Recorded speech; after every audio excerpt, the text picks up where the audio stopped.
오늘 우리 하나님께서 주신 말씀은 출애굽기 19장 10절로부터 15절까지의 말씀을 한 목소리로 합독하여 올립니다. 출애굽기 19장 10절로부터 15절까지의 말씀을 합독하여 올립니다. 여호와께서 모세에게 이르시되 너는 백성에게로 가서 오늘과 내일 그들을 성결케 하며 그들에게 옷을 빨게 하고 준비하게 하여 셋째 날을 기다리게 하라. 이는 셋째 날에 나 여호와가 온 백성의 목전에서 시내산에 강림하실 것임이라. 너는 백성을 위하여 주위의 경계를 정하고 이르기를 너희는 삼가 산에 오르거나 그 경계를 침범하지 말라. 산은 침범하는 자는 반드시 죽임을 당할 것이라.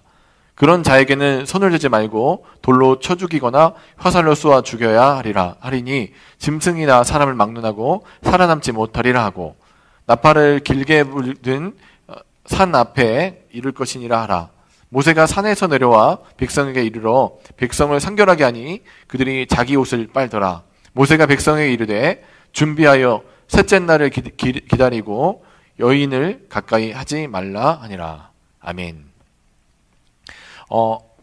출애굽기를 잘 따라오고 계신데 출애굽기 그림이 머릿속에 잘 그려 계시죠? 두 가지가 중요한 게 있죠. 뭐죠? 보았느니라 전할지니라죠.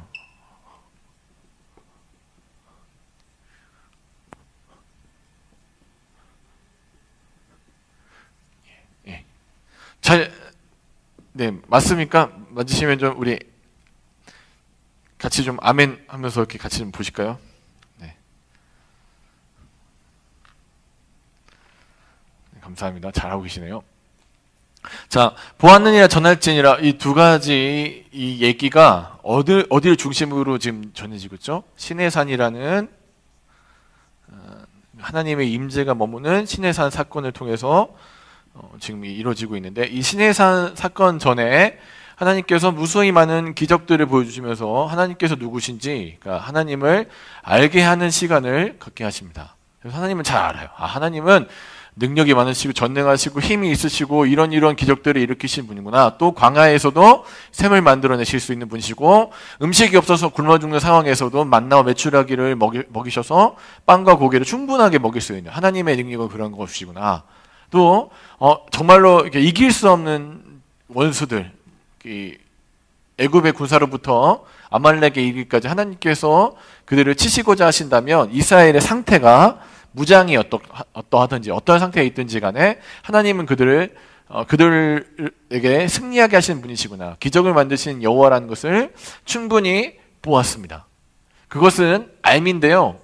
여기서의 알은 그냥 지식적인 알미 아니라 우리가 잘 알고 있는 부부가 서로 살과 살을 맞대가지고 서로를 갖다가 세밀하게 관찰하고 아는 그 알미입니다. 그러니까 야다라고 부르는 그 알미죠. 그 야다의 시간을 충분히 겪은 사람들에게 하나님께 얘기하시는 거예요. 내가 이제까지 행했던 모든 일들을 너희가 충분히 어떻게 했어요? 보았느니라. 충분히 알고 있어.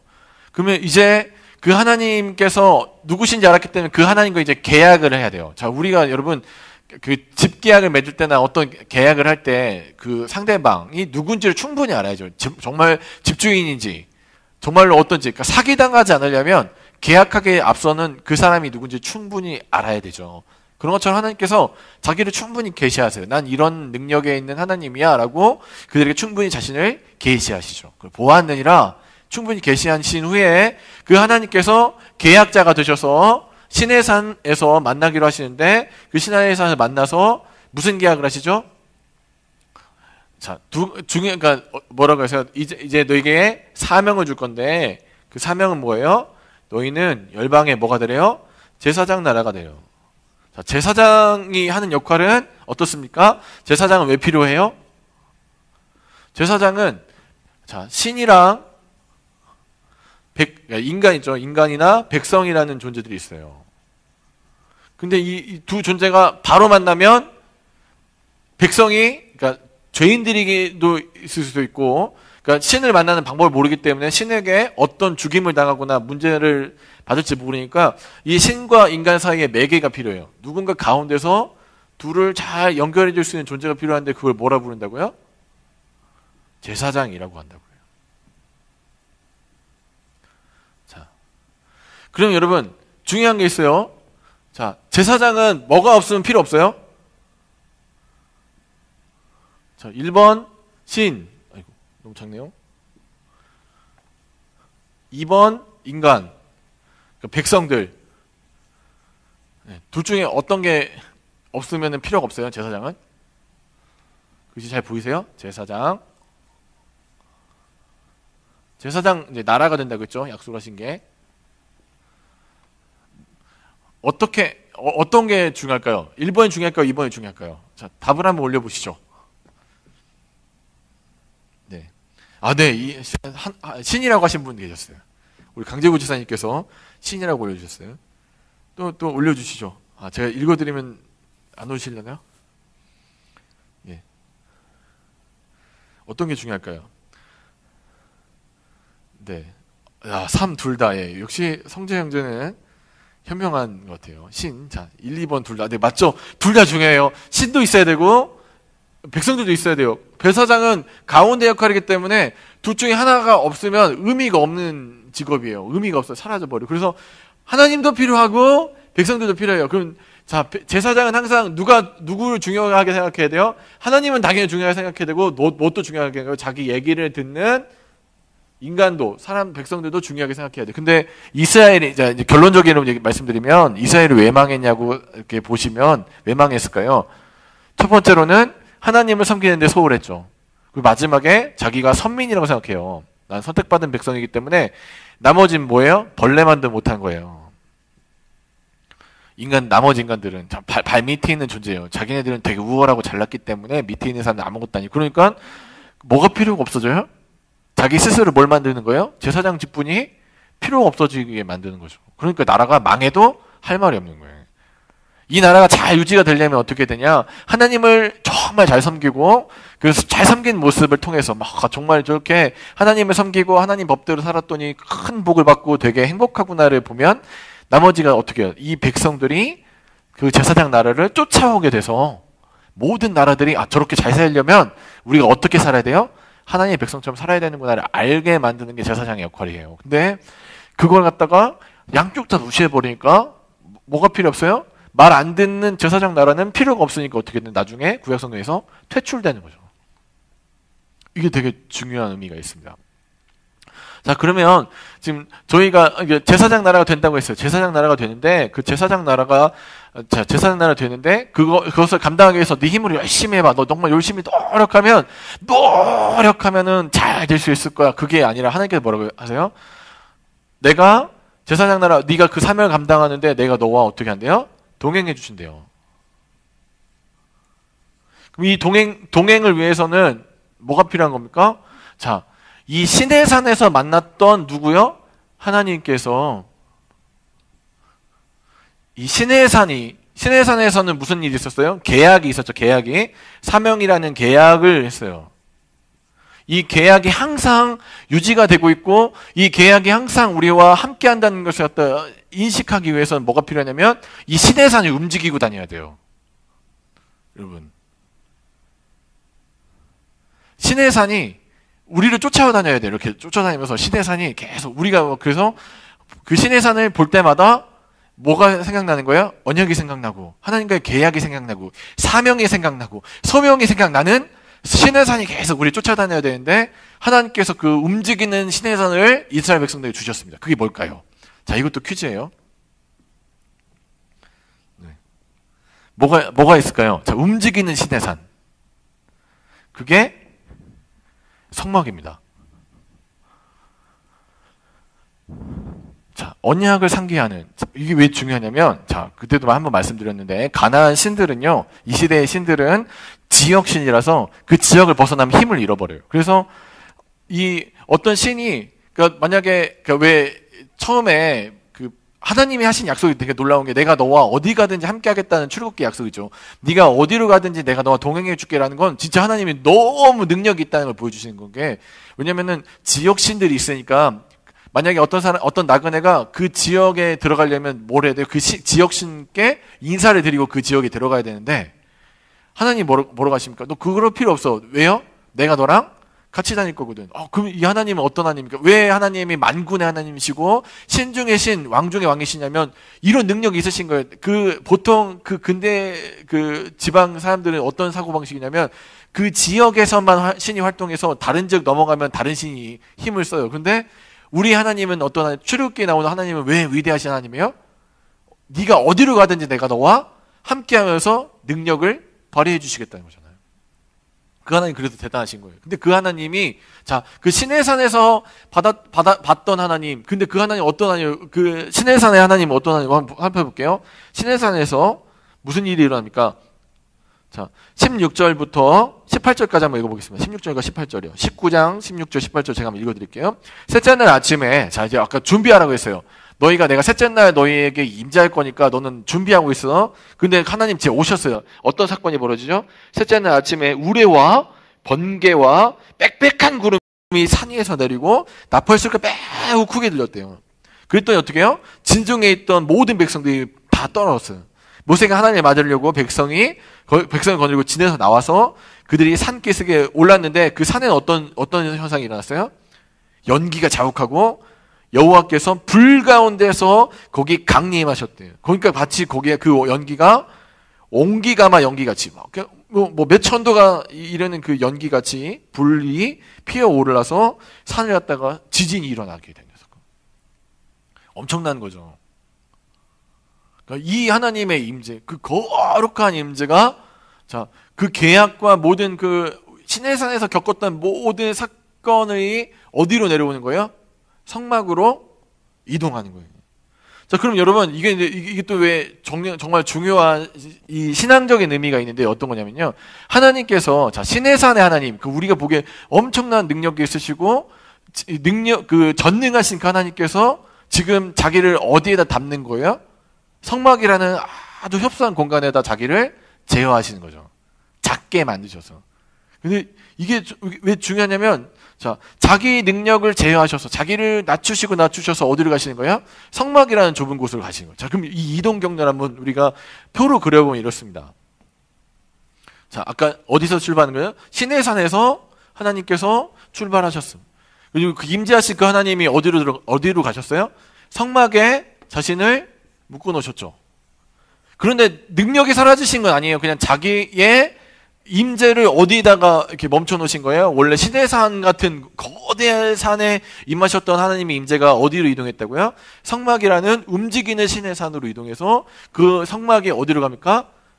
성전으로 이동한 다음에 그 성전이 의미하는 자기가 성전 대신 누가 오신 거예요? 예수님께서 오셔서 그 예수님의 영이신 성령께서 누구 안에 지금 계속 누구 안에 사시는 거예요? 우리의 심령 안에 이사하셨어요. 그러면 여러분 보십시오. 시내산, 성막, 성전, 예수님, 성령님, 보혜사 성령님의 공통점이 하나 있어요. 뭐가 있을까요?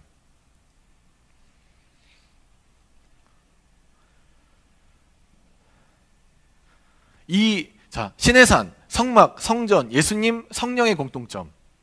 하나님의 임재. 임재란 말이 어려우니까 다시 표현하면 너희 안에 너희와 어떻게 해요? 함께 어떻게 하신대요? 산다예요.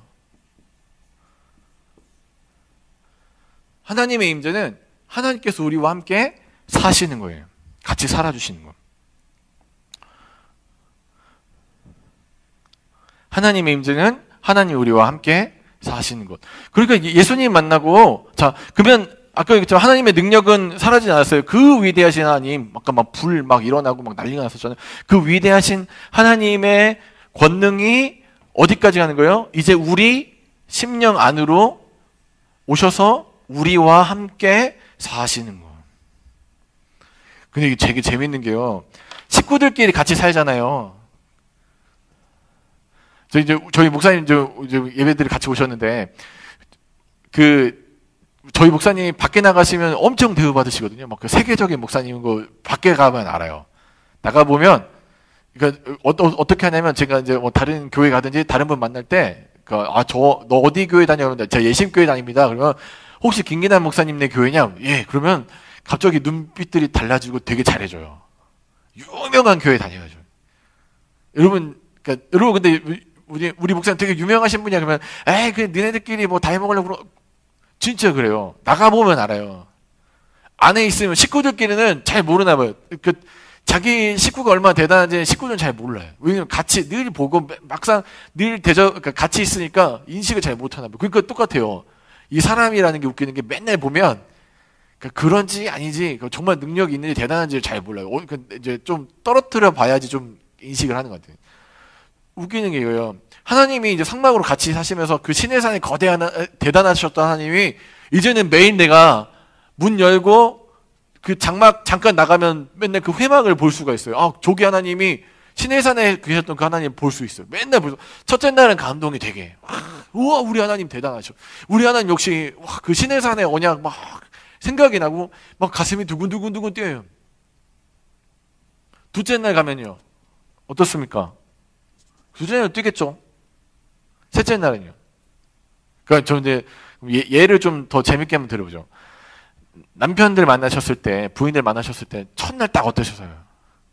뭐 세상에 저렇게 대단한 엄청난 미인이 있었을까? 또 저렇게 잘생긴 장동건 같은 남자가 있었을까? 처음 보시면서 막 하트가 뿅뿅뿅 되셔갖고 그런데 둘째 날 보시면 어떻습니까? 아 그렇죠. 그 둘째 날도 괜찮아요. 셋째 날은요? 셋째 날도 괜찮은 것 같아요. 한 10년 지나면요.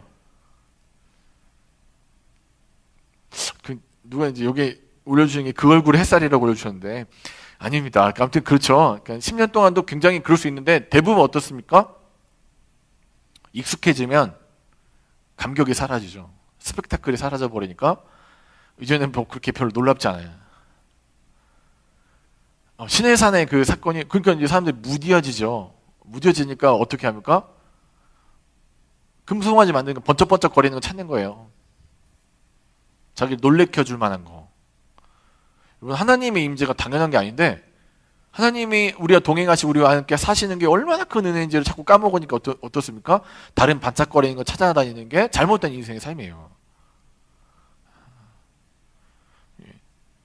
그 충분하신 하나님이 그렇게 아브라함이 평생 같이 살고자 했고 이삭이 그렇게 살고자 했고 같이 함께 어떻게든 그 임재 가운데 살아보고 싶었던 그 많은 사람들 성진들이 있었는데 그 임재를 직접적으로 경험하고 매일 사는 우리 또 이스라엘 백성들이 왜 금송아지를 갖다가 만들 수밖에 없었냐?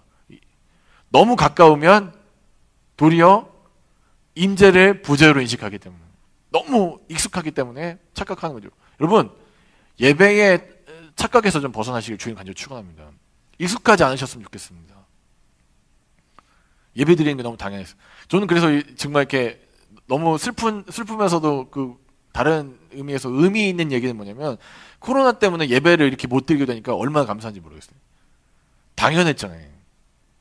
예배 좀 나오라고 하면 안 나와요. 뭐 내일도 할 거고 모레도 할 건데 근데 요즘에는 나올 수가 없으니까 예배가 다시 생각되더라고요. 익숙한 게 아니었네. 당연한 게 아니었네.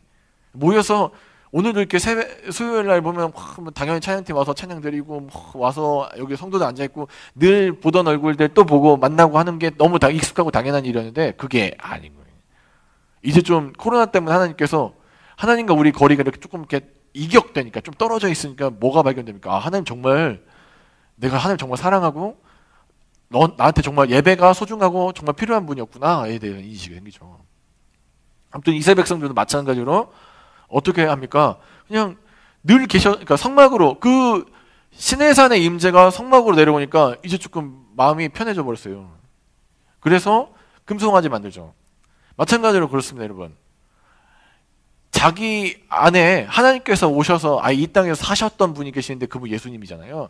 그 예수님이 같이 살았는데도 사시면서 사람들에게 기적도 보여주고 이렇게 놀라운 능력을 행했음에도 불구하고 인식하지 못하고 놀라움이 사라져 버리는 거예요. 계속 맨날 기적이나 찾고 놀라운 일 좀 해보라고 얘기하게 되는 거죠. 감격이 사라져요. 이제는 자 여러분 왜 바울이 거기다 대고 이렇게 너희가 성년의 전인 것을 왜 알지 못하느냐라는 얘기를 왜 할까요? 인식을 제대로 못하기 때문에 익숙해져 버렸기 때문에 난 당연히 성령의 전이지 나는 뭐 당연히 하나님 믿고 하나님과 함께하고 하나님 나와 함께 하시는 게 너무 당연한 거 아니야? 당연한 게 아니에요. 너무 당연하게 생각하는 거예요. 그러니까 너무 당연하니까 익숙해져 버리니까 예배도 소홀해져 버리고 그냥 어디서 반짝반짝거리는 거 뭐 되게 독특한 거 있으면 그거 찾아다니는 거예요. 여러분 참 가슴 아프게도 많은 그리스도인들이 교회 다니면서 그리스도인이라고 나중에 죽을 때 성도, 집사, 뭐 장로 이렇게 다 그 명패에 들어가는 이름은 그리스도인들이면서 나중에 그 사람들 그 삶을 이렇게 면밀히 쳐다보면은 황금 송아지를 찾아다녔던 그 사람의 삶의 모습이 되게 많은 거예요. 어디 용하다는 점쟁이 있으면 기독교인이고 뭐고 간에 거기 가서 물어보고 앉아 있는 거예요. 황금 송아지 같으니까 반짝반짝거리니까. 조금 멀리 두실 필요가 있어요. 그 또 재밌는 게 하나 있습니다, 여러분. 제가 여기서만 들으실 수 있는 얘기를 하나 해드릴게요. 자, 제가 요즘에 출애굽기도 열심히 읽었고 또 사도행전도 열심히 읽었는데 둘 중에 두 개의 되게 독특한 공통점을 하나 내가 발견했습니다. 자, 이 하나님의 역사 가운데서는 이게 있어요. 아까도 말씀드렸지만 알매 시간이 있어요. 알매 시간. 알매 시간이 있어요.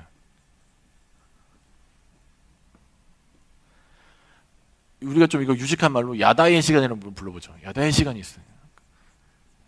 그걸 충분히 만나고 누리는 시간이 있어요. 야다의 시간이 충분히 있어야 돼요. 이게 야다의 시간이 없으면 그가 누군지 정말 내가 그와 함께 평생 동행하면서 같이 살만한 사람인지 몰라요.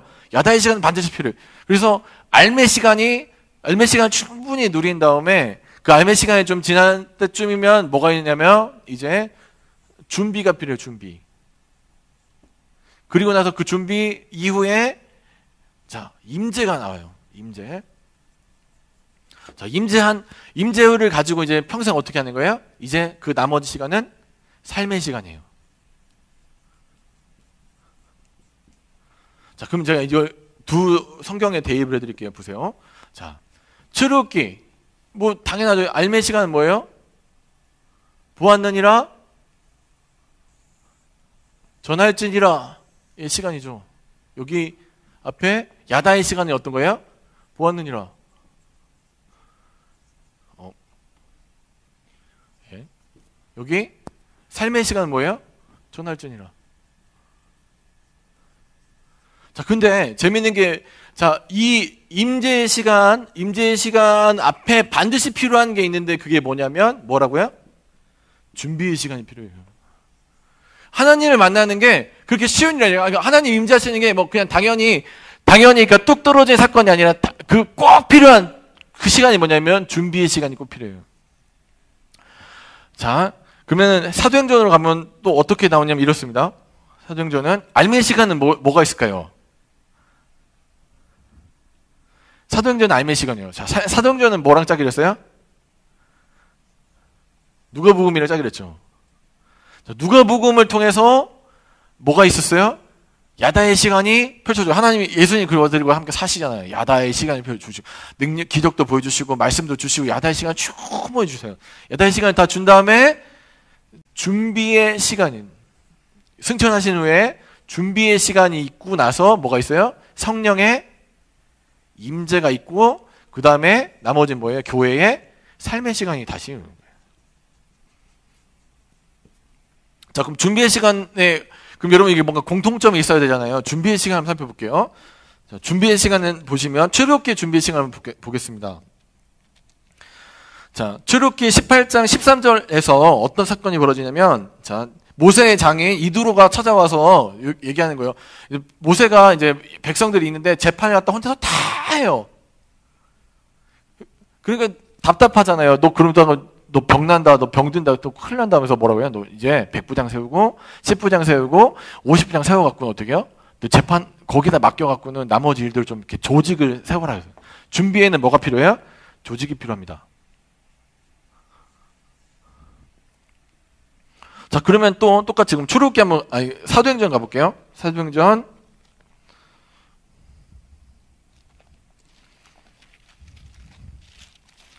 자, 사도행전 1장으로 한번 보겠습니다. 사도행전 1장에 가면 자, 조직을 지금 개편하는 장면이 나오죠.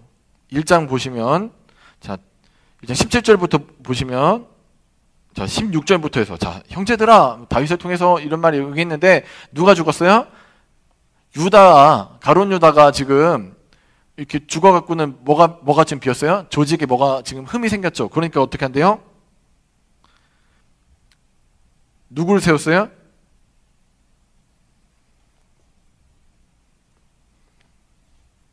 마띠아를 얻었어요. 그죠? 제비를 뽑아서 마띠아를 얻어서 뭐랬대요? 26절 보면 제비 뽑아 마띠아를 얻으며 그를 어떻게 했대요? 11사도의 수에 들어갔겠다. 그래서 어떻게 해요? 조직을 다시 세워놨어요. 뭘 한 거야? 준비를 충분하게 했어요. 그리고 나서 바로 성령이 빡 오셨으면 좋은데 어떻게 하십니까? 사도행전 보니까 어떻게 했어요? 그들이 어디로 갔어요? 기도하러 들어가죠. 자, 마가의 다락방에서 모여서 기도하는 준비를 다시 하는 거죠. 마가의 다락방에서. 자, 영적 준비를 해요. 영적 준비를 다른 말로 하면 뭘로 표현할 수 있을까요? 성결하게 하는 거예요. 성결이. 자기를 구분하는 거죠. 세상이랑 자기를 구별해서 자기를 거룩하게, 하나님 앞에 거룩하게. 그리고 나서 무슨 사건이 터지는 거예요? 임재가 빵 터지는 거예요. 그러면 자, 위에 우리 출애굽기에서는 어떤 사건이 있었어요? 아까 이제 조직 개편하고 똑같이, 그 다음에 오늘 본문을 읽었던 옷을 빨고 여인을 멀리하는 사건이 진행이 되는 거예요. 영적인 성결이 중요해요. 여러분, 그래서 임재는요, 그냥 당연하게, 아까도 얘기했지만 임재를 당연하게 생각하지 말라고 했죠. 너무 쉽게 그냥 당연히 임하시는 거 아니야. 근데 앞에 무슨 자가 필요해요? 그냥 막연히 기도만 열심히 하는 거, 그것도 중요해요. 그리고 또 뭐 하나 필요해요? 조직이 필요하다고요. 조직이. 두 개가 동시에 다 같이. 그래서 준비가 된 상태에서 그 다음에 뭐가 일어나요? 임재가 폭발하는 거예요. 그냥 막연히 대망하는 거 있잖아요. 언젠가 오시려니. 여러분, 이게 중요한 게, 그래서 우리의 삶이 한편에 또 뭐가 되는 거예요?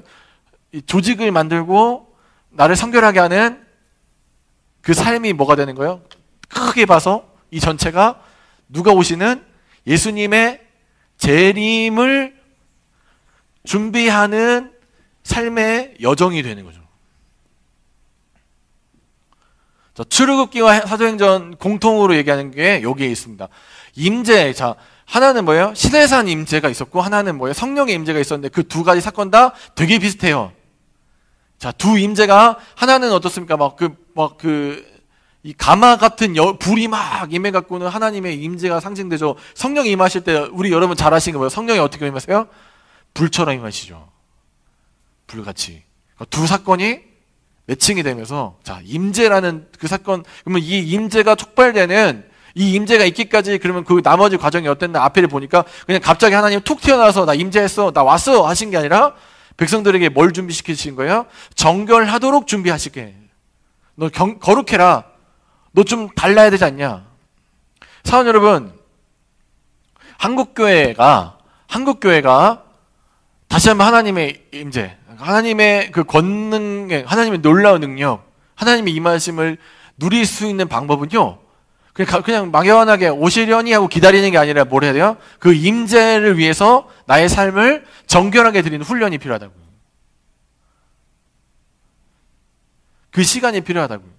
하나님과 조금 잠깐 떨어져서 하나님의 임재가 당연하지 않다는 걸 갖다 충분히 인식하고, 아, 그렇구나. 내가 늘 드렸던, 내가 당연하게 생각했던 그 예배, 내가 내일도 드리고, 모레도 드리고, 3일 있다 드리고, 또 일주일 있다 드리고, 주일도 드리고 하는 그 새벽마다 드리는 그 예배, 너무 당연하고, 어떤 때는 지겨워서 나 예배 드리기 싫어, 나 마음이 그래 라는 예배 드렸던 그 마음들로부터 한 발 물러서서, 아, 예배가 당연한 게 아니었구나, 하나님 만나는 게 당연한 게 아니었구나를 충분히 인식할 수 있는 그 시간, 그 다음에 뭐가 필요한 거예요? 나를 거룩해 하게 하는 준비의 시간이 있을 때, 그 이후에 뭐가 있어요? 하나님의 임재가 촉발된다는 거예요. 만들어낼 수 없어요. 하나님의 임재는 하나님의 뜻대로 하나님 시간에 오시겠지만, 인간이 해야 될, 자, 언약의 파트너들이 해야 될 삶의 그러니까 이 짐이 있습니다. 언약의 파트너들이 해줘야 될 일들이 있어요. 그게 아까도 얘기했지만, 아까 저 조직을 개편하는 일. 조직을 개편한다는 건 뭡니까? 이제까지 당연하게 생각했던 것들을 갖다가 고치는 작업이 필요한 거예요. 조직을 개편했다는 얘기는, 11명 있으면 어때? 지금처럼 하지가 아니라, 어떻게 해요? 그 자리 메워야 돼. 인식. 두 번째요. 아까도 모세가 만약에 그냥 이도록 없었으면 그냥, 모든 사람 내가 재판하지. 당연하게 생각했던 거 아니에요. 그 조직을 개편했다는 건 어떤 작업이냐면, 뒤를 돌아보는 작업을 한 거예요. 이제까지 했던 게 맞나? 이제까지 살아왔던 게 맞는 건가? 이제까지 해왔던 게 어떤 작업이야? 너무 당연하게 생각했던 것들이죠. 이렇게 하는 게 당연한 거 아니야? 예배 드리는 게 당연한 게 아니야? 이렇게 하는 게 당연한 게 아니야? 그 당연함을 밀어내고, 당연한 게 아니라 어떻게 해요? 당연한 게 아닐 수 있구나를 생각해보는 그 뒤를 돌아보는 작업이 있고, 그 다음에 하나님 말씀에 의지해서 하나님 명령하신 대로 자기를 성결하게 되는 삶, 그 두 개가 딱 만났을 때 그 이후에 뭐가 일어났다고요? 하나님의 임재가 일어나게 된다고요. 여러분 지금 코로나 때문에 얼마나 감사한지 우리가 지금 어떤 작업을 하고 있냐면 뒤를 돌아보는 작업을 계속했어요. 우리 이게 맞았나? 이제까지 이렇게 예배드리는 게 맞았나? 이제까지 이렇게 사는 게 맞았나? 이제 이렇게 교회를 운영하고 그렇게 살아가는 게 맞는지에 대해서 뒤를 돌아봤어요. 그래서 보완해야 될 거, 이제까지 했던 게 다 틀렸습니다가 아니라 거기서 이렇게 보완해야 되는 거구나. 이런 게 좀 필요했구나. 이런 게 우리가 부족했고 이렇게 모자랐구나를 갖다가 알게 됐어요. 그 부분을 지금 채워가고 있습니다. 잘 채우고요. 그 다음에 뭐예요? 하나님의 임재를 위해서 우리 삶을 거룩하게 구별해서 옷을 빨고 예배 기도하면서 엎드려서 자신을 성결하게 세상이랑 구별하는 그 작업이 있을 때 그 이후에 하나님의 거룩한 임재가 그 백성들 가운데 드러난다는 것을 우리에게 보여주시는 거죠.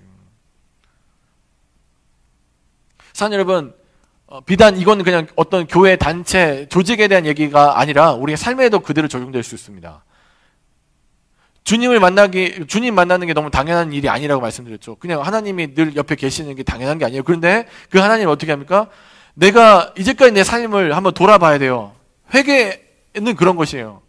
내 삶을 돌아봐서 그동안 내가 부족한 게 뭐 있어? 이렇게 이대로 살았는데 이 삶이 그대로 참 맞았는지에 대해서 충분히 생각해보고 충분히 고민해보고 이 삶에서 하나님 말씀과 비교해서 뭔가 좀 문제가 있는 거 아닌지 잘 보완한 다음에 그 다음에 어떨까요? 이건 반쪽 이것만 하면 이게 이제 고쳤으니까 잘 되겠지. 그게 아니라 이 반쪽을 채우는 뭐가 있어야 돼요? 삶으로의 변화가 필요한 거예요. 성결이 필요한 거죠. 구별이 있으면 이 두 개가 하나님 만날 뭐가 된다고요? 준비가 됐을 때, 충분한 준비가 됐을 때 그 이후에 하나님의 거룩한 임재가 드러나게 된다. 잘 돌아보고 계시는지 모르겠습니다. 이 시간 정말 감사한 것 같습니다. 저는 이 코로나 기간에 우리가 같이 그 준비에 대해서 좀 깊이 묵상하면서 같이 가셨으면 좋겠습니다. 아무도 옷 당연히 빨고 그 부분을 생각을 못 해봤어요. 임재 앞에 뭐가 필요하다고요? 준비가 필요하다고요. 그 준비는 두 가지 있는데 1번은 뭐라고요? 첫 번째는 자기를 돌아보는 거. 이제까지 내가 당연히 해왔던 거, 매번 해왔던 게 맞는지 한번 돌아보라고요. 한국교회가 이렇게 뭐 예배 이렇게 드리고 저렇게 드리고 그 과정 다 맞았는데 그게 정말 다 괜찮았는지, 뭐가 빠진 거 없었는지, 부족한 거 없었는지 돌아보는 작업 1번. 그 다음에요, 나를 그 말씀 비춰서 성결하게 드리는, 거룩해지는 그 두 가지가 있을 때, 그 준비가 완성이 됐을 때 뭘로 본다고요? 하나님의 임재가 드러나는 걸 출애굽기에서도 보여주시고 사도행전에서도 그대로 보여주신다. 너무 감사합니다. 이 코로나 기간 자체가 저희가 너무 당연하게 생각하는 거예요. 수요일날 나와야 되고 주일날 나오고 금요일날 나오고 새벽마다 나와서 당연하게 했던 것들이 정말 문제가 없었는지 돌아보는 작업을 할 시간적 여유가 없었잖아요. 한 번도 돌아볼 수 있는 시간이 없었어요. 근데 이제는 돌아보는 거예요. 정말 맞았었나? 정말 그게 문제가 하나도 없었나? 부족한 건 없었나? 뭔가 돌아볼 건 없었나? 그걸 충분히 돌아보고 있어요. 자, 돌아보면서 멈추는 게 아니에요. 돌아보는 후회할 뿐이에요. 근데 그 돌아봐서 고칠 건 고치고, 그 다음에요, 나의 삶을 옷을 빠는 정결한 작업을 드릴 때 준비가 되어 있는, 준비하는 시간이에요, 지금은. 준비가 잘 되면 하나님의 임재가 가까워지는 거죠. 임재는 뭐 그렇게 두 개 준비 잘 돼 있으니까 막 바로 오세요. 이제 뭐 끝났습니다. 집 다 치웠으니까 빨리 오십시오가 아니에요. 그건 하나님의 시간표, 하나님 뜻이지만 적어도 인간들에게 원하시는, 사람들에게, 백성들에게 하나님 원하시는 그 작업은 준비라는 겁니다. 준비가 잘 되고 계십니까? 내 삶 가운데 준비가 잘 되고 있는지 한번 살펴보시기 바랍니다.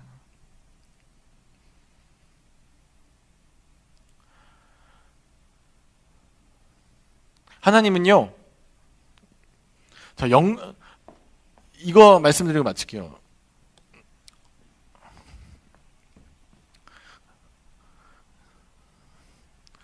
영광과 반대되는 표현이 사치예요. 자, 영광은요, 감추고 싶은데도 감추려고 해요. 뭐, 드러나지 않게 감추고, 어떻게든 감추려고 해도 영광은 어떻습니까? 삐져나오는 거예요. 드러나요. 근데 사치는요, 아무것도 아니고 정말 지저분하고 나쁜 건데, 그걸 갖다 감추고 해도 역시 뭐예요? 안에 본질이 드러나게 돼 있습니다. 출애굽기에 나오는 하나님은요, 영광의 하나님이신데, 어떤 하나님이냐면, 자기를요, 하나님이 어떤 분이신지를 갖다가 보았느니라 해서 보이고, 또 어디서 나옵니까? 시내산에서도 하나님이 드러났어요. 하나님 이런 분이시구나. 하나님 이렇게 대단하신 분이구나. 시내산에 막 드러나요. 근데 그 하나님이 어디로 가세요? 자기를 제어하셔서 어디로 들어가신다고요? 성막으로 자기를 갖다 감추시는데, 또 불구하고 성막 가운데서도 뭐가 드러나요? 하나님의 영광이, 시내산 같은 하나님의 영광이 출애굽기 마지막 장에 보면, 28장 보면 어떻게 해요? 그게 드러나요. 아, 하나님은 감춰지지 않는구나. 하나님 감출 수 없어요. 영광은 그런 거예요. 하나님의 영광. 근데 가짜는 어떻게 해요? 막 드러내요. 반짝반짝거리려고 노력해. 나 이런 사람이야. 드러내는데도 그 안에 있는 똥덩어리, 그 더러운 본질은 감출 수가 없는 거예요. 이게 참 하나님과 우상의 근본적인 차이입니다. 우상은요, 여러분, 그러니까요, 영광은요, 감추고 낮아지고 아무리 감춰도, 이건 어디까지, 죽기까지 낮아지셔도 그 영광은 드러날 수밖에 없어요. 영광은 그런 거예요. 감추고 찍어 누르고 뭐 어떻게든 막 안에다 막 구겨 넣어갖고는 그 시내산의 영광을 갖다가 그 성막이라는 그 코딱지만한 곳에다가 집어 우겨 넣어도 영광은 숨길 수가 없어요. 광채가 드러나는데, 사치는요, 아무리 금신상 갖다 붙이고 막 만들어도 거기서 거긴 거예요. 포장해서 감출 수 없는 악취가 흘러나옵니다. 그러니까 여러분, 번쩍거리는 거 찾아가시는 거 아니에요. 하나님은 어떤 하나님이에요? 감추고 숨기시는 하나님. 낮아지시는 하나님이에요. 드러내지 않으시는 하나님이에요. 그럼에도 불구하고 하나님은 어떤 분이세요? 드러나시는 분이에요. 감출 수 없는 영광을 갖고 계시기 때문에. 우상은요, 번쩍번쩍거리고 꽤 화려하고 사치스러워요. 근데 그거 따라가면 망하는 거예요. 이제까지 우리의 삶이 그걸 쫓아가지 않았나. 저 번쩍번쩍거리는 거, 저 사치스러운 거, 저 향기로운 냄새 나는 거, 저 신다운 뭔가 능력이 나오는 거. 근데 하나님은 그런 하나님 아니니까. 하나님은 어떤 하나님이에요? 감추고 숨어 계시고 드러내지 않으신 하나님. 그럼에도 불구하고 영광을 감출 수 없는 하나님. 하나님 여러분, 출애굽기를 통해서 저는 또 하필이면 왜 코로나 시기에 우리가 출애굽기를 읽으면서 또 사도행전을 읽으면서 하나님 우리에게 원하시는 바가 무엇인가에 대해서 우리가 같이 한번 고민해 볼 수 있는 것은 그 부분인 것 같습니다. 감출 수 없는 하나님의 영광을 우리가 생각해 보는 거예요. 묵상해 보는 거예요. 그리고 이 시간 동안, 이 고난의 시간, 예배가 편하지 않고 즐겁지 못한 이 시간 동안 어떻게 해요? 준비하는 거예요. 준비하십시오. 하나님의 놀라운 감출 수 없는 영광. 지금은 뭐치 약해 보이고 숨어 계시는 것 같고 교회가 핍박당해서 저 너무 약해 보이는 게 아니요. 하나님은 그 영광은요 감춰지지 않는다. 이거 드러나겠어. 반드시 드러나게 돼 있는데 그때까지 그 드러나신 영광이 나오실 때까지, 그 엄청난 그 능력이 나오실 때까지 우리는 뭐만 하면 돼요? 돌아보고 고치고 성결하게 드리는 준비를 올려드릴 때 주님은 우리 삶 가운데 또 이 세계 가운데 열방 가운데 주님의 감출 수 없는 영광을, 그 임재를 드러내 주실 것입니다. 사랑 여러분, 삶으로 거룩한 삶을 들으십시오. 그리고 이제까지 너무 당연하게 생각했던 것들을 한번 돌아보시는 여러분들 간절히 축원합니다. 그때에 우리가 준비되었을 때에 우리의 준비됨을 아시는 주님께서 우리의 삶을 통해서 일하여 주실 줄 믿습니다. 그 하나님과 동행하시고 하나님의 놀라운 권능을 맛보고 날마다 스스로 영광을 감추셨지만 감춰지지 않는 영광을 갖고 계신 그 하나님과 평생을 살아가시는 사랑하는 저와 여러분 되시길 주의 이름 간절히 축원합니다.